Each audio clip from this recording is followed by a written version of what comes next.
Good afternoon, everyone. Thank you for being here. Thank you, Judy, the master of the art of introductions. You make us all sound so good and accomplished. It's quite remarkable.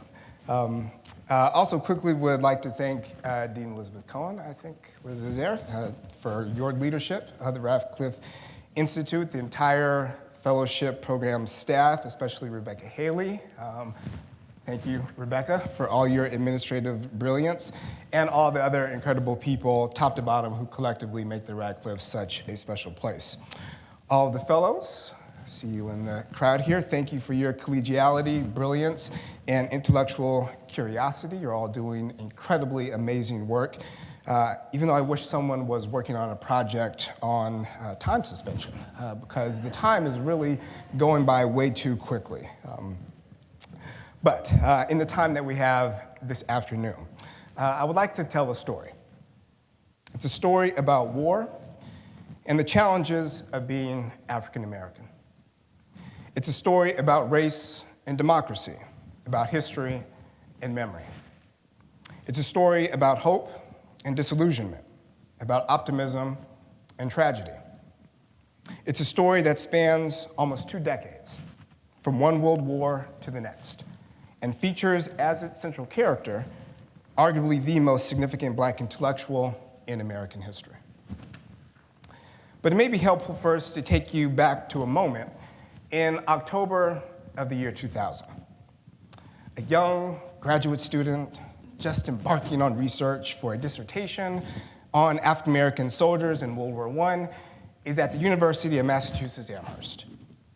The papers of W.E.B. Du Bois are housed in the library's Special Collections Department. This graduate student had, very responsibly, in advance gone through the finding aid and saw a reference to Du Bois' World War I materials. He was intrigued. He goes to the library. He asks the archivist to see this collection. He's expecting a few folders, maybe even a whole box if he's lucky. Instead, the archivist returns with 6 microfilm reels. Now, what could this possibly be? He loads the first reel. For those of us old enough to know what microfilm reels actually are, right? I'm dating myself. I'm not that young, sorry. Loads the reel and turns the machine, and slowly forwards the film to the first frame, and this is what he sees. Now, if you haven't figured it out yet, the young graduate student is me. And what I was looking at was the table of contents of an unpublished manuscript by W.E.B. Du Bois on the Black experience in World War I. This was followed by the actual manuscript, as I kept reeling, followed by the actual manuscript along with all of Du Bois's research materials and correspondence related to the project. Needless to say, I was shocked, thrilled, and overwhelmed. As I began to immerse myself in this archive and learn more about it, I realized that it was not completely unknown. Some Du Bois scholars had mentioned it in their works, with a few, most notably historians Jennifer Keene and David Levering Lewis, actually exploring its significance. But most people, when I tell them of Du Bois's unpublished manuscript, are as surprised as I was that day in October of 2000. Why this is the case, given all that has been written about Du Bois, would be a fascinating story to tell. So Judy, I might need another year at the Radcliffe. You're gonna have to hook me up, for real. Also, as you can probably imagine from just looking at the table of contents, the manuscript itself is truly fascinating. Piecing the manuscript together and analyzing it would make for another fascinating project. So 2 years, Judy? Huh? You wish. But I'm also fascinated with the story behind this book. What happened? Why did Du Bois write it? What was it about? Why did he spend so much time working on it? Why did it remain incomplete and unpublished?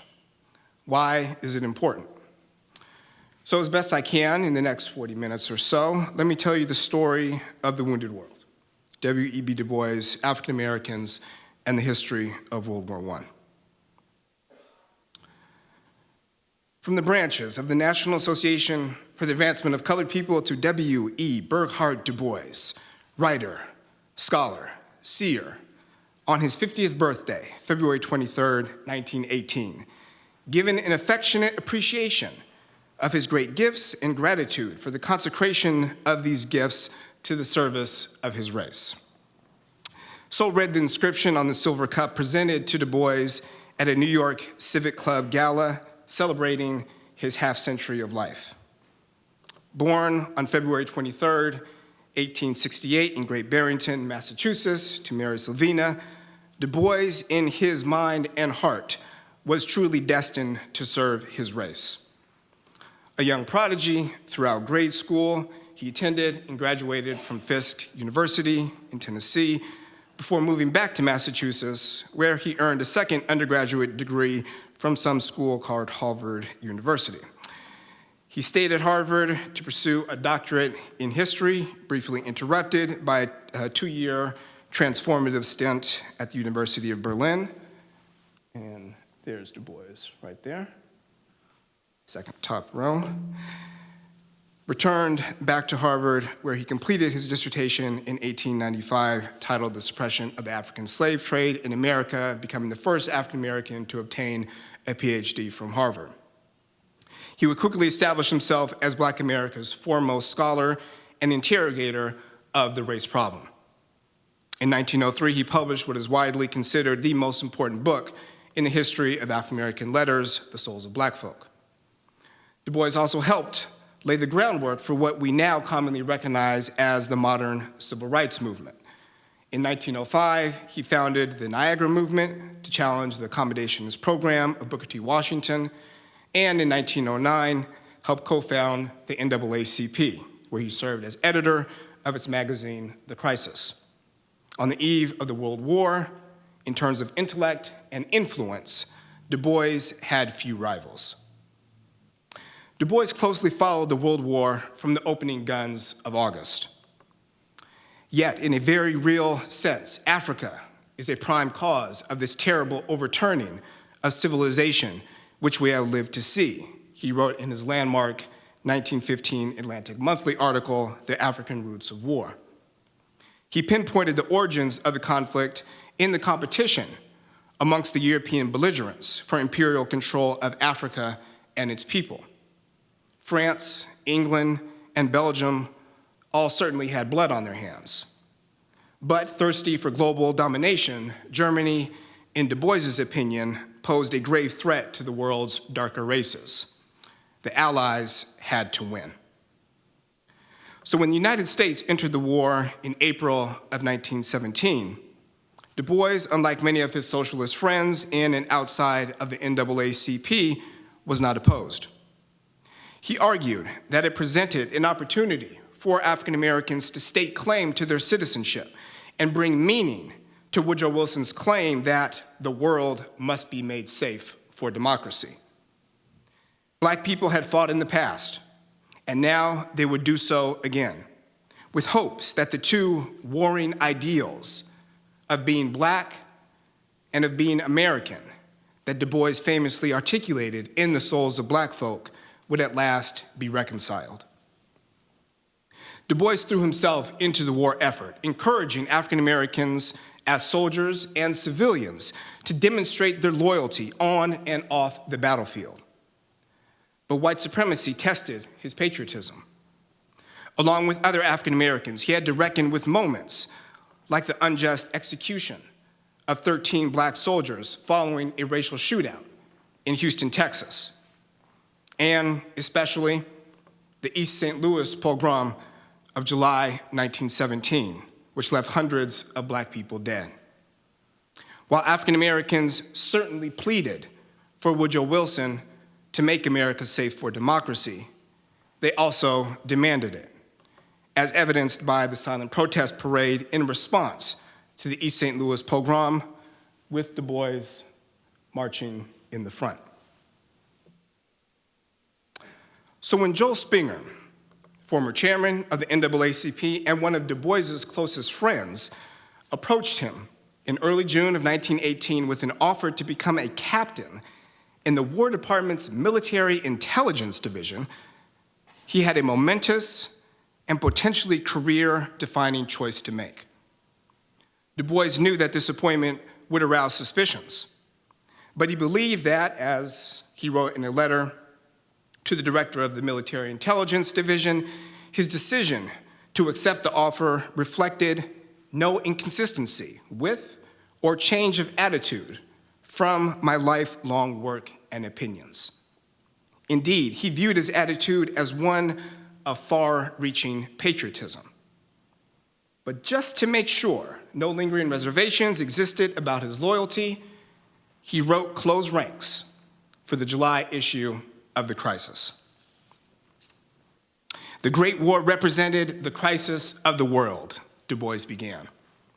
He argued that however distant the war seemed, Black people had no ordinary interest in the outcome. For this reason, African Americans had to make their allegiances clear. Let us not hesitate. Let us, while this war lasts, forget our special grievances and close our ranks shoulder to shoulder with our own white fellow citizens and the allied nations that are fighting for democracy. We make no ordinary sacrifice, but we make it gladly and willingly with our eyes lifted to the hills. Closed ranks unleashed a firestorm of criticism. The Boston civil rights activist and one-time friend, William Monroe Trotter, labeled Du Bois, among other insults, a rank quitter of the fight for rights. From coast to coast, in newspapers, in barbershops, many African Americans branded Du Bois as self-serving at best, and at worst, a traitor to the race. For a man who had committed his life to the cause of freedom and justice for Black people, no charge could be more cutting.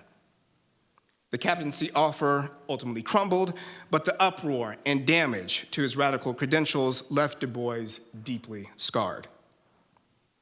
Du Bois' attempt to strike a grand bargain with the federal government and American democracy seemed yet more misguided in light of the U.S. military's treatment of Black servicemen, a history which Judy touched upon, which I'll elaborate in a little bit more detail.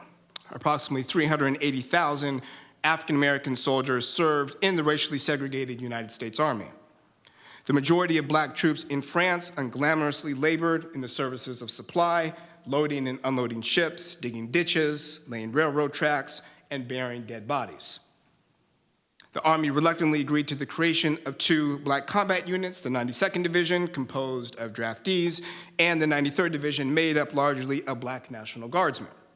While the 93rd Division compiled a stellar combat record, the 92nd Division became, as Du Bois later described it, the storm center of the Negro troops.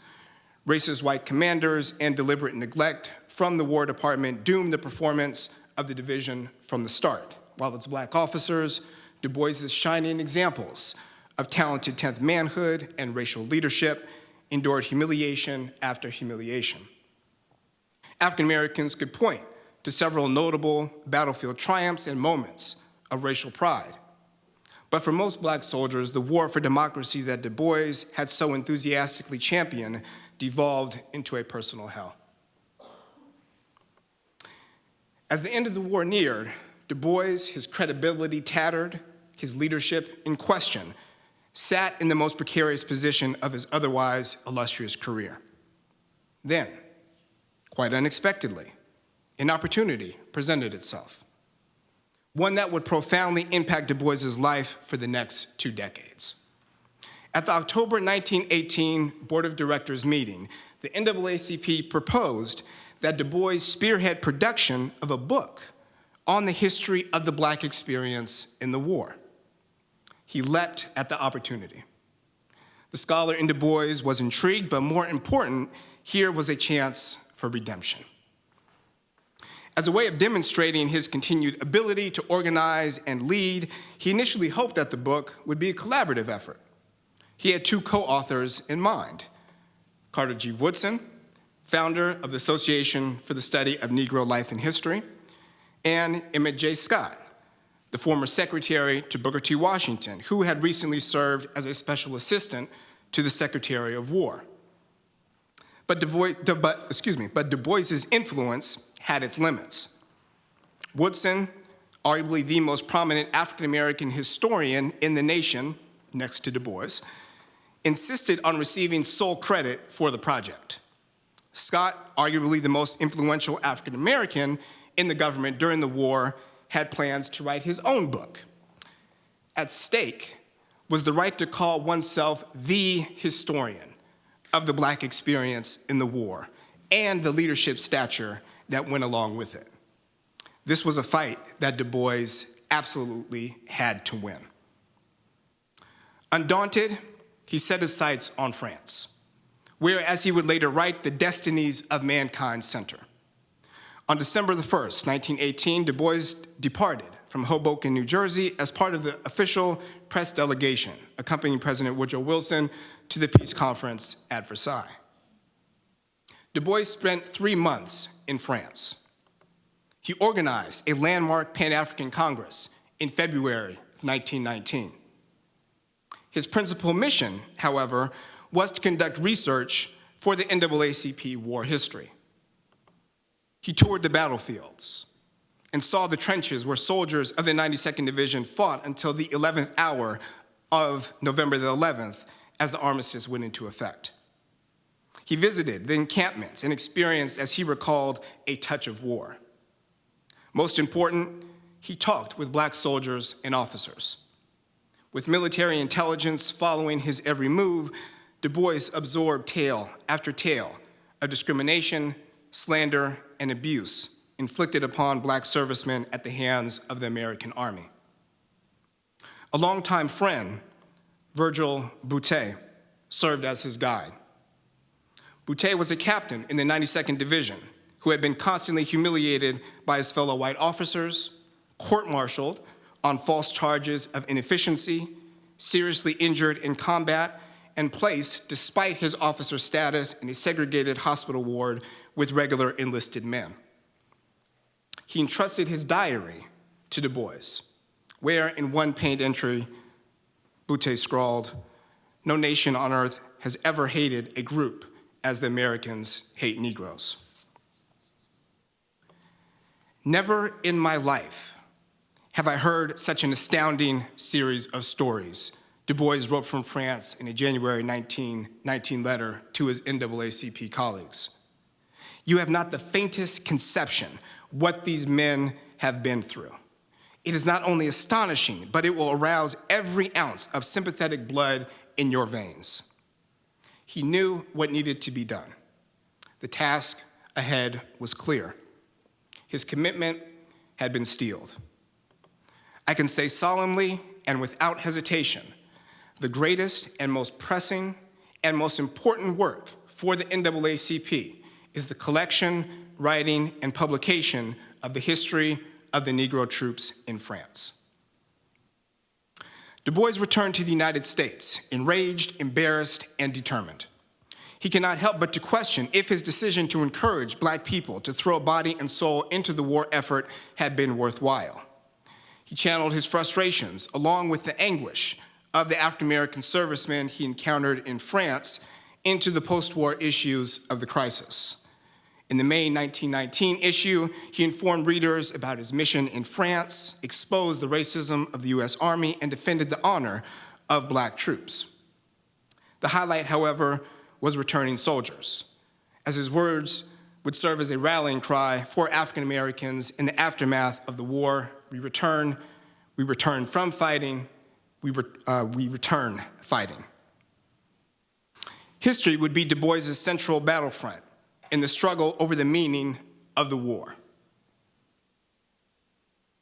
Most American Negroes do not realize that the imperative duty of the moment is to fix in history the status of our Negro troops, he wrote in an editorial announcing his plans to produce the study of the Black experience in the war. To assist in this cause, he tasked readers of the crisis to help in the compilation of this history. Elsewhere, he specifically asked Black soldiers and officers to, in his words, see that the editor of the crisis receives documents, diaries, and information such as will enable the crisis history of the war to be complete, true, and unanswerable. Letters, diaries, photographs, official military documents, and personal memoirs quickly flooded Du Bois's office. In a note to Du Bois detailing his battles with racism while serving overseas, Sergeant Charles Isom of the 92nd Division expressed his pleasure that, quote, someone has the nerve and backbone to tell the public the unvarnished facts concerning the injustice, discrimination, and Southern prejudice practices by the white Americans against Black Americans in France. Du Bois promised that his book, tentatively titled The Negro in the Revolution of the 20th Century, would appear by the fall. Black veterans like Charles Isom hoped that Du Bois would tell their story. Du Bois intended to serve as their muse. Generating further excitement, Du Bois published a remarkable article entitled An Essay Toward a History of the Black Man in the Great War, a tantalizing preview of the larger book he planned to write, and a preemptive strike against attempts to distort and marginalize African Americans in the history and memory of the war. He wrote, "There's not a Black soldier who is glad he went, glad to fight for France, the only real white democracy, glad to have a new, clear vision of the real inner spirit of American prejudice. The day of camouflage is past." Du Bois's certainty would be severely tested throughout the summer of 1919. From Washington, D.C., to Chicago, to Phillips County, Arkansas, race riots and full-scale massacres exploded throughout the country. The number of lynchings skyrocketed.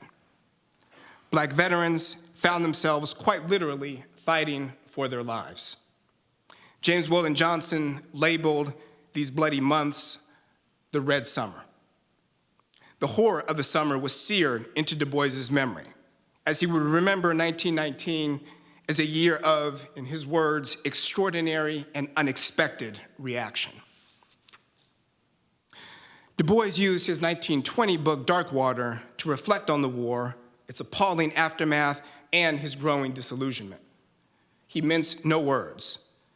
In a chapter titled The Souls of White Folk, Du Bois wrote, "Let me say this again and emphasize it and leave no room for mistaken meaning. The World War was primarily the jealous and avaricious struggle for the largest share in exploiting darker races." Du Bois also asked a remarkable question.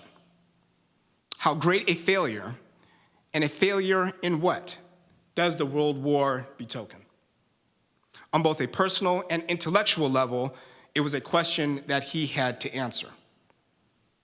Du Bois therefore committed himself to the NAACP War Project. He devoted significant time throughout much of 1920 and into 1922 to drafting several potential chapters for what he confidently believed would be the definitive history of the Black experience in the war. Still exhilarated from his Pan-African Congresses of 1919 and 1921, he wrote chapters on the experiences of Black troops in the French and British armies, as well as a chapter musing on the future of the Black world in the wake of the war. Du Bois's early chapter drafts also reflected an attempt to try and find redemptive value in the global catastrophe and his place in it.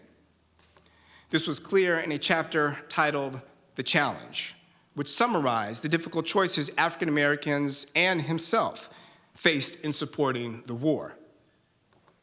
For a moment, and it was but a moment, it passed. But for a moment, the country seemed to rise to its mightiest stature. Addressing his disillusionment, he mused, "I have been called bitter. I am bitter. But here I saw all the hurts, the tears, the pain, as in one country, and that country was mine." Du Bois was glad that at least for this one brief, fleeting, emancipatory moment, he could call himself an American, that he and the race could think with the nation and not as a mere group. We could rise to mighty selfishness, the nation, our country, the allies as champions of the little hurt folk, democracy. The only way he could explain his delusion was to plead temporary insanity. We were mad. That is the only word for it. We were mad, and let it not excuse us to say that the madness was divine. But he still refused to completely admit that he was wrong. How in the end did all this set with our inner problem, he pondered. After all, it was not a mere bargain, it was a moving wish. Du Bois pressed ahead to finish his book.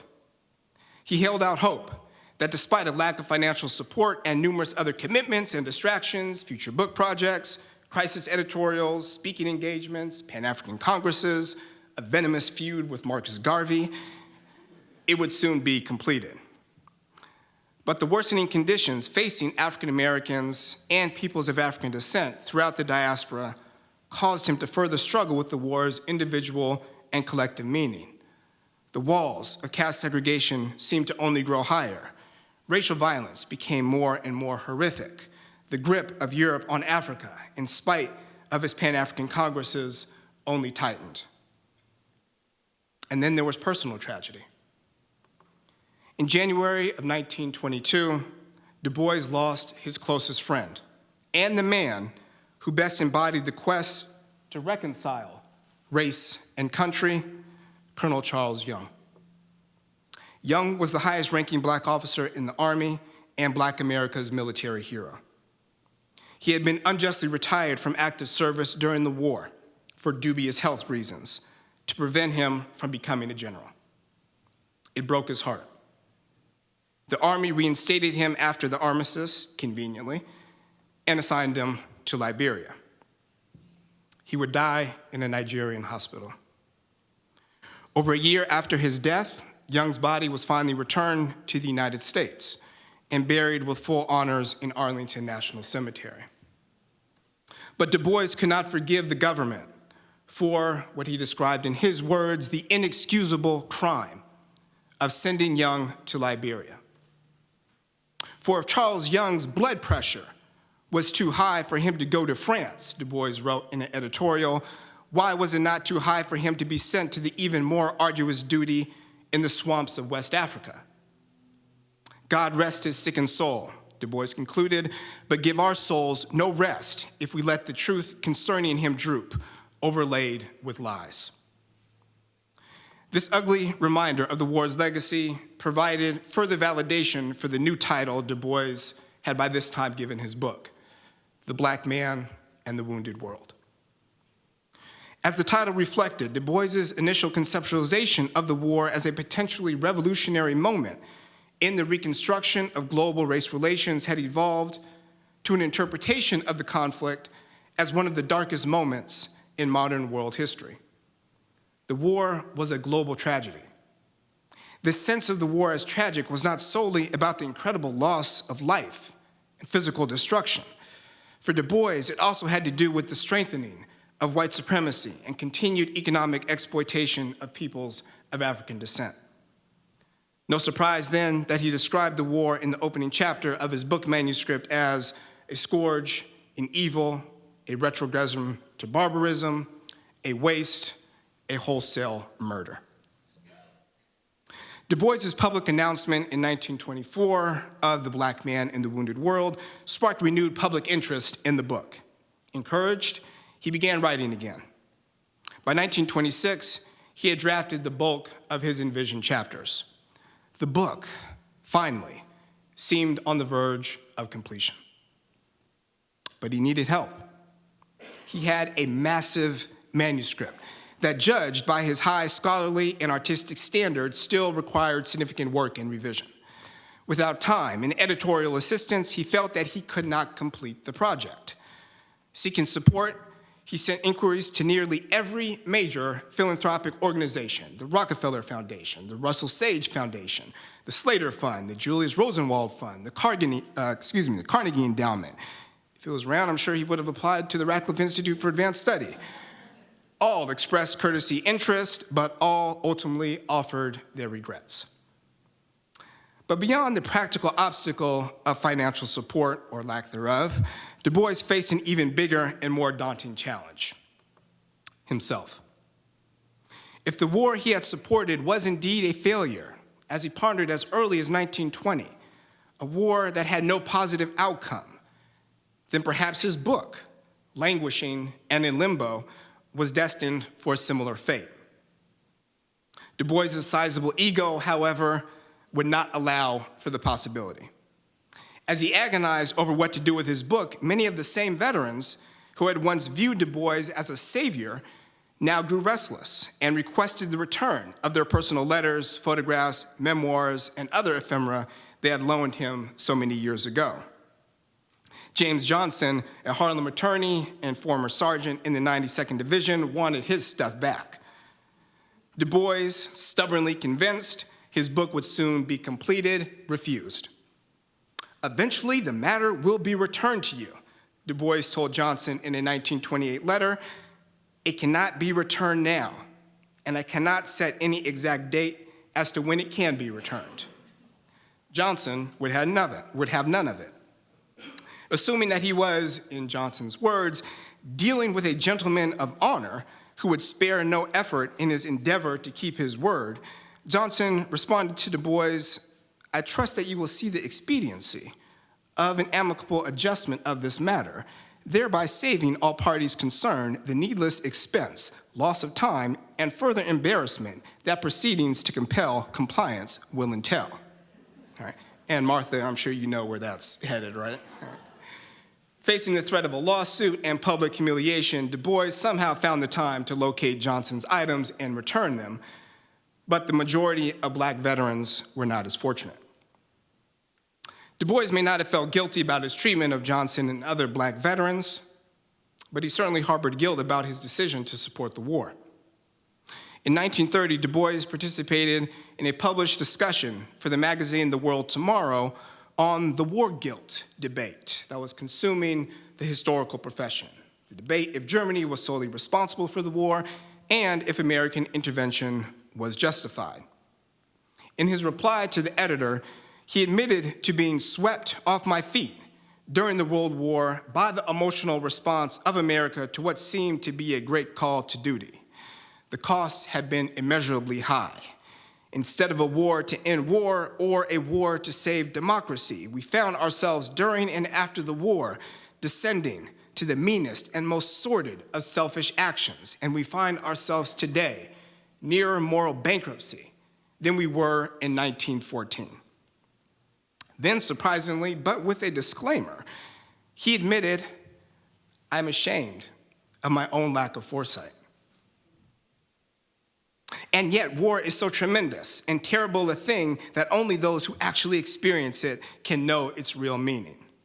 Du Bois was willing to acknowledge his error in supporting the war, but still sought to rationalize his decision by casting himself as one of the war's countless victims. It was not his fault. Never content to remain unproductive, Du Bois turned to other projects, including his most notable published work of history, Black Reconstruction. The war, however, stayed on his mind. In a letter to Alfred Harcourt proposing Black Reconstruction in 1931, Du Bois informed the editor, quote, "I'm going to add next year, as a second volume, The Black Man and the Wounded World. That is, the part which Negro troops took in the World War and its significance for the world today." Harcourt responded to Du Bois that the proposed study on Reconstruction, quote, "promises a really interesting book." He made no mention of the book on World War. Following the 1935 publication of Black Reconstruction, Du Bois again returned to The Black Man and the Wounded World. A glimmer of hope appeared in March of that year when he secured a $600 grant from the Social Science Research Council. By this time, Du Bois's politics had moved further to the left, and he began to envision The Black Man and the Wounded World as an explicit lesson about the horrors of modern warfare. A trip around the world in 1936 brought even greater clarity to the new significance of Du Bois's book. Thanks to a fellowship from the Oberlander Trust, Du Bois spent 7 quite controversial months abroad, first visiting Hitler's Germany, then England, France, Switzerland, Austria, Russia, China, and finally, Imperial Japan. He returned to the United States in December of 1936. having seen firsthand the seeds of the next World War. The need for his book could not have been more urgent. This was the moment. He needed people to see that the still open wounds from the last World War, infected and festering, promised an even greater disaster in the very near future. In his mind, it was now or never. Hoping to finally put the project, along with the memory of the war itself, behind him, Du Bois reached out to the American Philosophical Society in March of 1937. I began my work in this field as a conventional study of the Negro as a soldier in the World War, he wrote. But over time, he explained, the whole theme has been expanding and developing in my mind, more especially since my trip around the world in 1936. He now conceived the book, in his words, on a much broader and more important scale. If only he could have time and leisure, opportunity to finish this work, he pleaded, I think I can do something which will have influence on future knowledge with regard to war and colored people. $7,500 would be sufficient, he thought. It's quite a bit of money at that time. The American Philosophical Society denied his request. With this final rejection, Du Bois, disheartened, grudgingly abandoned hope that he would finish and publish his book. Despite an investment of almost 20 years, despite a manuscript of nearly 800 pages, The Black Man and the Wounded World, Du Bois's epic history of the Black experience in the First World War, would never see the light of day. So this could very well be the end of the story. But we are left with the question of why. Why didn't Du Bois finish The Black Man and the Wounded World? I would argue that Du Bois suffered from a sort of intellectual shell shock when it came to writing about and rationalizing a war defined by its irrationality. In his semi-autobiographical 1940 book, Dusk of Dawn, he wrote, in my effort to reconstruct in memory my thought and the fight of the National Association for the Advancement of Colored People during the World War, I have difficulty in thinking clearly. Now, for those of us who are familiar with Du Bois, not being able to think clearly is probably something we wouldn't associate with him. He would go on to lament that the whole history of the American Negro and other Black folk in the World War has never been written. He recalled his time in France and the mass of documents he had collected over the years.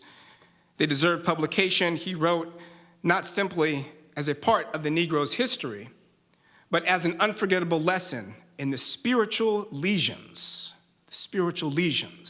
of race conflict during a critical period of American history. By the 1940s, it was clear that the spiritual lesions left on the world by the First World War had not healed. Du Bois's own wounds had not healed either. In a 1941 letter regarding his alma mater, Fisk University, possibly taking a position of support for American entry into World War II, Du Bois wrote, I have lived through one period of deliberate and prolonged propaganda for war and partially succumbed to it until I really believed that the First World War was a war to end war and that the interests of colored people in particular were bound up in the defeat of Germany. I have lived to know better, and my opposition to war under any circumstances has been immeasurably increased. But even up to the final years of his life, Du Bois still sought to understand why he had supported the war in the first place. I felt for a moment as the war progressed that I could be without reservation a patriotic American, Du Bois wrote in an autobiography posthumously published in 1968.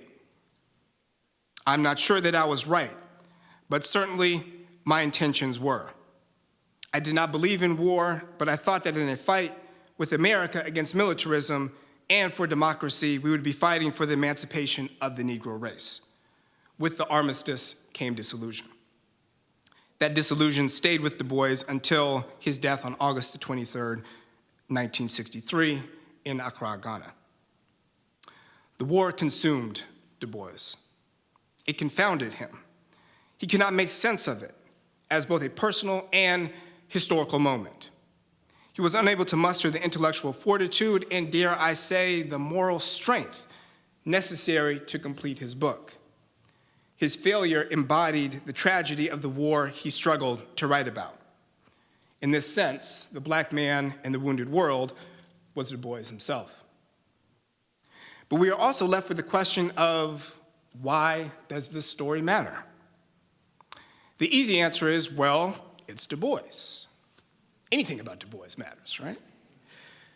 But I believe the story goes beyond Du Bois and reveals to us the impact of World War I on African Americans, how it exposed the core tensions of African American identity, and how it shaped the history of racial struggle in the 20th century. For Du Bois, the history of World War I was not simply an intellectual challenge. It was a profoundly personal, moral, and ethical challenge as well. It still is. Du Bois understood that the history of the war was deeply bound with the political status of black people, the future of democracy, and the condition of the world that we live in. It still is. So as we ask ourselves 100 years later, what was the significance of the war? What did it all mean? Why is it worth remembering? Du Bois in the Black experience reminds us that these questions are not just academic. They are critical in 2017 to confronting our current sick democracy and necessary to trying to heal our still wounded world. I cannot say for certain, but I think Du Bois would have agreed with me. Thank you.